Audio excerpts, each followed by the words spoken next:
ఎన్ని విమర్శలు వచ్చినా ఎంతమంది రోడ్డెక్కినా కోట్ల మంది ప్రజలు వ్యతిరేకించినా ప్రభుత్వ మెడికల్ కాలేజీలను ఉరితీయాలని బాబు డిసైడ్ అయిపోయారు. ఒకే రోజు 4 ప్రభుత్వ మెడికల్ కాలేజీలను పీపీపీ పేరుతో అమ్మేయడానికి టెండర్ నోటిఫికేషన్ కూడా ఇచ్చేశారు.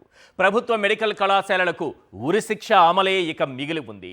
మొదటి దశలో 4, రెండో దశలో 6, మొత్తం 10 ప్రభుత్వ మెడికల్ కాలేజీలను పావలా ₹1 అమ్మేయడానికి రంగం సిద్ధం చేశారు. పూర్వకాలంలో మహారుషులు తలపెట్టిన యజ్ఞాన్ని రాక్షసులు భగ్నం చేసినట్లుగా జగన్ చేపట్టిన 17 ప్రభుత్వ మెడికల్ కాలేజీల మహాయజ్ఞాన్ని కూటమి ప్రభుత్వం భగ్నం చేస్తోంది. 17 ప్రభుత్వ మెడికల్ కాలేజీలను ఏకకాలంలో రాష్ట్రానికి తీసుకొచ్చి జగన్ చరిత్ర సృష్టించారు.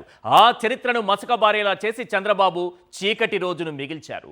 తన బినామీలకు పేదవాడి వైద్య విద్యను, పేదవాడి ఆరోగ్యాన్ని తాకట్టు పెట్టేందుకు పీపీపీ అంటూ టెండర్ నోటిఫికేషన్ ఇచ్చేశారు. అసలు జగన్ తీసుకొచ్చిన కాలేజీలను ప్రైవేటోడికే అమ్మేసే అర్హత చంద్రబాబుకు ఉందా?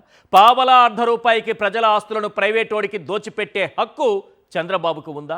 పీపీపీ ముసుగులో నారాయణ కొత్త అవతారం ఎత్తి ప్రభుత్వ మెడికల్ కాలేజీలను కొల్లగొట్టబోతున్నారా? కొబ్బరికాయ కొట్టకుండా, పసుపు కుంకుమ పెట్టకుండా, ఒక్క ఇటుక పేర్చకుండా, తట్టెడు మట్టి ఎత్తకుండా, కనీసం అనుమతులు కూడా తీసుకురాకుండా కరకట్టలో సేదతీరి జగన్ చెమట చుక్కను పప్పు బెల్లాలకు అమ్మేయడం చంద్రబాబుకు మాత్రమే చెల్లిందా? జగన్ సిద్ధం చేసిన, చంద్రబాబు దోచిపెడుతున్న ఆ 4 కాలేజీల దృశ్యాలు ఒక్కసారి స్క్రీన్ పైన చూడండి సార్. ఎవడి సొమ్ము ఎవరికి దోచి పెడుతున్నారో మీకే అర్థమవుతుంది. పులివెందుల ప్రభుత్వ మెడికల్ కాలేజ్, మార్కాపురం ప్రభుత్వ మెడికల్ కాలేజ్, మదనపల్లె, ఆదోని.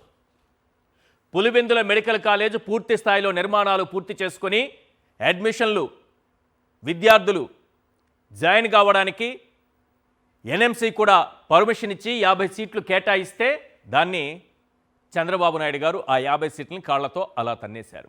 ఇప్పుడు మదనపల్లె, ఆదోని, మార్కాపురం నిర్మాణాలు పూర్తి దశలో ఉన్నాయి.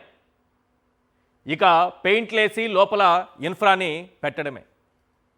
ఇప్పటికే 6 మెడికల్ కాలేజీలను జగన్మోహన్ రెడ్డి గారు ప్రారంభించారు కదా. ఒక్క వ్యక్తి తన 5 ఏళ్ల పరిపాలనా కాలంలో 17 మెడికల్ కాలేజీలకు అనుమతులు తీసుకొచ్చి 6 మెడికల్ కాలేజీలను పూర్తి చేసి మరో 5ంటిని సిద్ధం చేస్తే అందులో మొత్తం 10 కాలేజీలను అమ్మేయడానికి సిద్ధపడిపోయారు చంద్రబాబు నాయుడు గారు.